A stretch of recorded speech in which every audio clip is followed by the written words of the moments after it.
नमस्कार, India top news में आपका स्वागत है। प्रत्याशी सनातन पांडेय ने को पहली बार बलिया पहुंचने के बाद समर्थकों द्वारा भव्य स्वागत समारोह के दौरान पत्रकारों के समक्ष कही।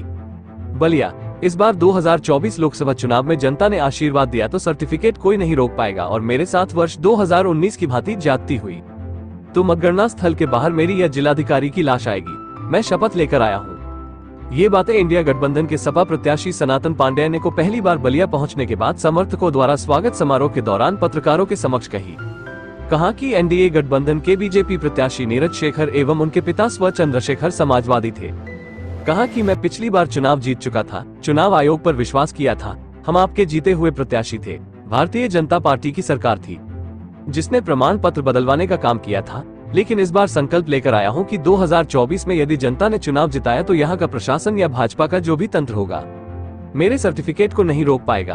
अगर ऐसा किया तो मतगणना स्थल के अंदर से सनातन पांडेय या जिलाधिकारी की लाश बाहर आएगी। दो में एक ही होगा। अगर जनता ने आशीर्वाद नहीं दिया तो लोकतांत्रिक तरीके से सम्मान के साथ हार स्वीकार करते हुए चला जाऊंगा, क्योंकि मैं लोकतंत्र में विश्वास करता हूँ।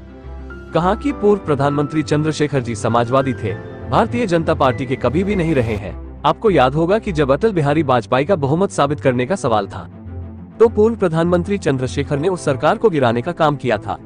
जब तक चंद्रशेखर समाजवादी विचारों के रहे हैं तब तक हमारे नेता मुलायम सिंह यादव ने उनको समर्थन देने का काम किया। यही नहीं, हमारे नेता ने उनके न रहने पर भी उनके बेटे नीरज शेखर को अपना बेटा मानकर दो बार सांसद बनाने का काम किया। अब वह भारतीय जनता पार्टी से लड़ रहे हैं, समाजवादी पार्टी से नहीं लड़ रहे हैं। अब उनका कुछ भी नहीं बचा है। सफाया है इस बार बलिया, सफाया पूरे देश में भाजपा के सफाया है। ठीक है, काफी तरह से लोग को उत्साह उमंग था आपके स्वागत में। क्या कहेंगे उन लोगों के लिए? इस तरह की धूप, जितनी गर्मी थी, इसके अलावा भी काफी भीड़ था आपके स्वागत में। क्या कहेंगे उनके लिए आप? मुझको भी उम्मीद नहीं थी कि इस तरह का जो है ये कार्यक्रम होगा, लेकिन अब मैदान में आने के बाद ये महसूस हो गया कि भारतीय जनता पार्टी से लोग उब गए हैं, क्योंकि उसने जो भी वादा किया था जनता के भी, किसी वादों को उसने पूरा करने का काम नहीं किया।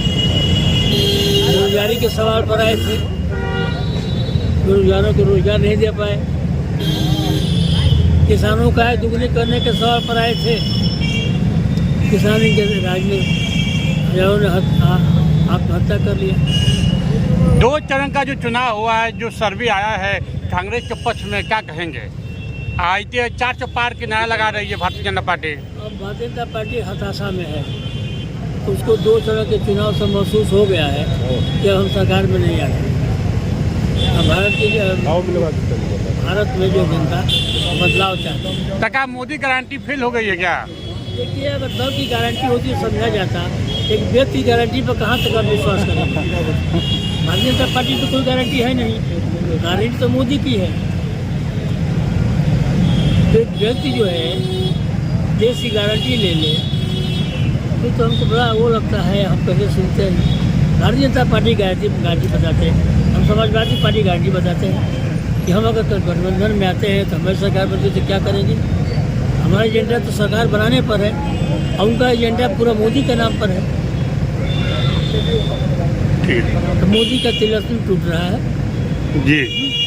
तो मान के चले जाए कांग्रेस की सरकार बनने जा रही है। सरकार बनने जा रही है।